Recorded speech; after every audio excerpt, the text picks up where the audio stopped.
এরপরে প্রশ্ন বলছে a tap can fill a tank in 6 hours. After half of the tank is filled, 3 more similar taps are open. What is the total time taken to fill the tank completely? বলছে একটা tap দ্বারা একটা tank 6 ঘন্টায় পূর্ণ করা যায়। After half of the tank fill মানে অর্ধেক ট্যাঙ্ক পূর্ণ হওয়ার পরে তিনটা সিমিলার ট্যাপস ওপেন করে দেওয়া হয় same. What is the total time taken to full the tank completely, মানে ওই ট্যাঙ্কটা পূর্ণ হতে কত সময় লাগবে। তো আমরা এখানে যেহেতু প্রথমে 6 ঘন্টায় একটি ট্যাপ পূর্ণ করে, তাহলে আমরা হাফ 6 ঘন্টায় পূর্ণ করে সম্পূর্ণ অংশ, তাহলে হাফ পূর্ণ করে মানে এই জায়গায় মানে আমরা যদি লিখি যে সম্পূর্ণ অংশ মানে এক অংশ পূর্ণ করে 6 ঘন্টায়, তাহলে হাফ অংশ পূর্ণ করে নিশ্চয়ই 3 ঘন্টায়। তাহলে 3 ঘন্টা আমাদের টাইম শেষ এবং কাজও শেষ, হাফ কাজ বাকি থাকে হাফ।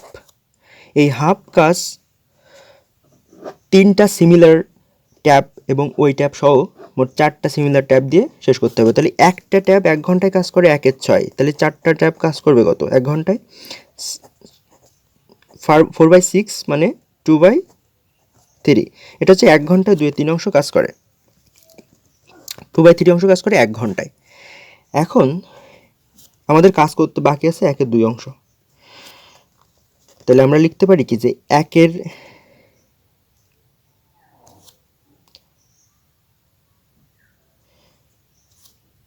আমরা লিখতে পারি যে 2/3 অংশ মানে 3/2 অংশ কাজ শেষ করে 1 ঘন্টায়। তাহলে 2/1 অংশ কাজ শেষ করতে পারে, আমরা একবারে করে দেব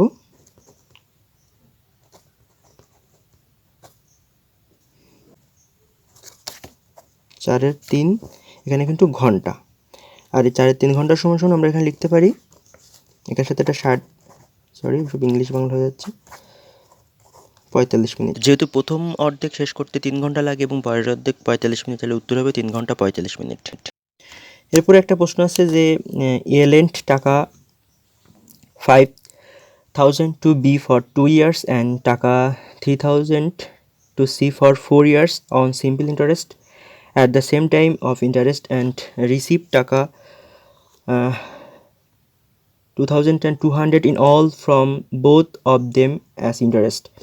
The rate of interest per annum is, বলছে যে একজন ব্যক্তি সে বিকে 2 বছরের জন্য 5,000 টাকা এবং সিকে 4 বছরের জন্য 3,000 টাকা ঋণ দেয় এবং মেয়াদ শেষে 2,000 টাকা সুদ গ্রহণ করে। তাহলে বার্ষিক সুদের হার কত? এই অঙ্কটা একটা সিস্টেমে করা যায় যে আসলে প্রথম টাকার অঙ্কর পরিমাণটা আমরা বের করবো যে প্রথম জনকে দিয়েছে 5,000 টাকা কয় বছর?